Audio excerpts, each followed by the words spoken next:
All right, obviously that one stings a little bit. Did a lot of great things to give ourselves a chance to win the game, and just a couple big shots, couple things go a different direction. But I thought it was much better intent, much better effort from Wednesday night's game. On the final play of regulation, what was the defensive plan there? Was there any thought to fouling, or how did you want to defend that with 2 point whatever on the clock? Make him throw an overhead pass from 45 feet is a pretty good look. And then just for Stevens, he hit 2 threes in the final 10 seconds of regulation, 2 in the final 20 seconds of overtime. Just how does he keep getting open in that stretch when he's the guy making all the shots? Yeah, we're gonna have to take a look at it.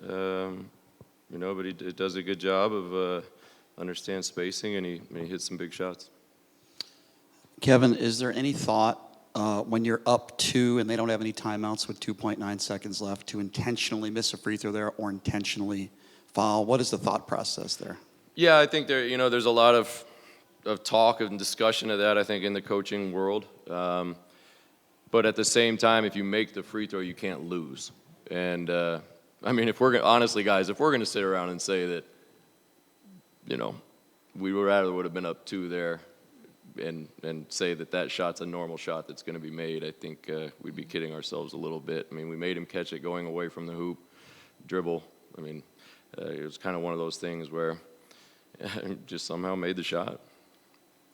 Kevin, it's a thriller every night in the Mountain West this season, but how do you prepare your guys for this kind of action and just mentally just preparing for these games? Yeah, I think it's tough. It's in terms of a bounce back from this one, it's tough, but we've all been through it.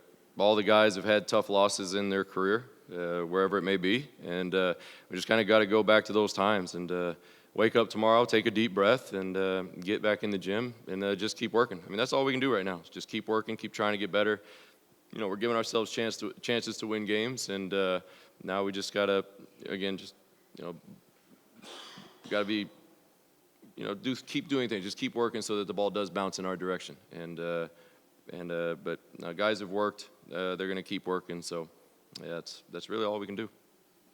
Kev, 2 overtime games, 2 overtime losses in the Mountain West this season. What lessons are your guys and your coaching staff kind of learning from these 2 experiences? Yeah, there's a number of different situations that have kind of presented themselves in these 2 games, and I think it's just one of those things that, again, as the late games continue to be tight, that we'll just keep kind of having a sense of comfort as we continue to have tight games, which in the Mountain West I think it's going to be most nights. It's a tough conference. It's tough to get wins, but we've got to stay together, got to keep fighting, and like I said, just keep working.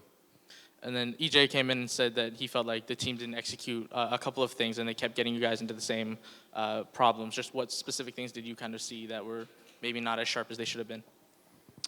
We'd have to go back and look at it, before we, and there's probably certain things there schematically that we probably wouldn't share. Harkless had another big second half, and he's going shot for shot with Stevens right up until the final one. What do you think about the way that he played, and does it feel like you kind of wasted a really good performance from him? I thought he did a really good job in the second half. I thought he did a much better job of kind of being a little more assertive earlier in the first half. And when he does that, I think he ends up 10 of 20, and draws fouls, gets in the paint, makes good plays. So I thought tonight he took a good step forward about just being a little more assertive early.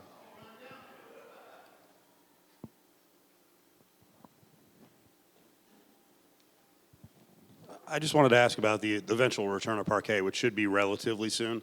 How much does he change defensively on maybe some rotation shortcomings and also just experience in terms of being a calming factor out there?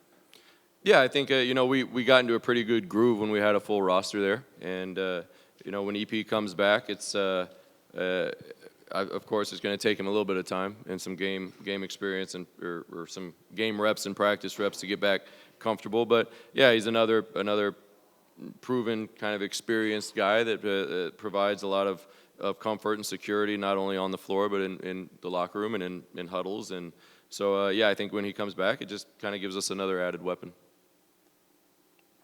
All right, thanks, Coach. All right, thanks, guys.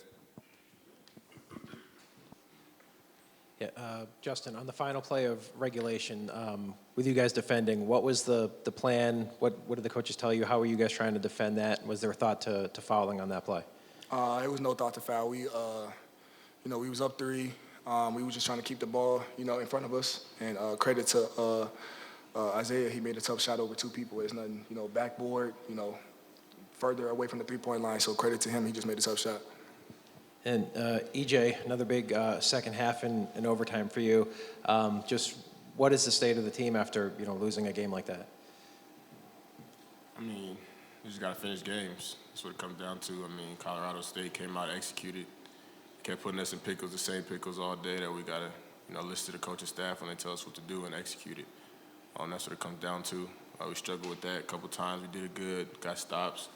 A couple times we struggled with that, so that's on us. EJ, you guys' second overtime loss. What lessons are you guys kind of learning in these last couple games? Every possession matters in overtime, so it's like just get a shot up. It's something in San Jose that I struggle with that, I kind of let my teammates down with that. But just getting a shot up is better than anything at that point. It's something that we're learning. So it's something we got to get better at. How did that final kind of heave at the buzzer feel out of your hand, I guess? Shot a prayer just like they shot a prayer, hoping it would go in. Just didn't happen to fall. Justin, just how would you describe EJ's performance in the second half and overtime today? Seems like he did a lot for you guys. That's him doing what he does. I mean, he puts in the work. So that's what we expect out of him. He goes out there, he works hard. He, teams have a different coverage for him every night, and he figures out his ways to put the ball in the hoop. So, that's what we expect for him, and it's just another performance of what he does. Any other questions? And for both of you guys, where do you feel your season is right now? 13 games left. I mean, I feel like we're not in the spot we want to be. We're not in the spot we should be, but we're an older team, and I know we're going to get ourselves out of it.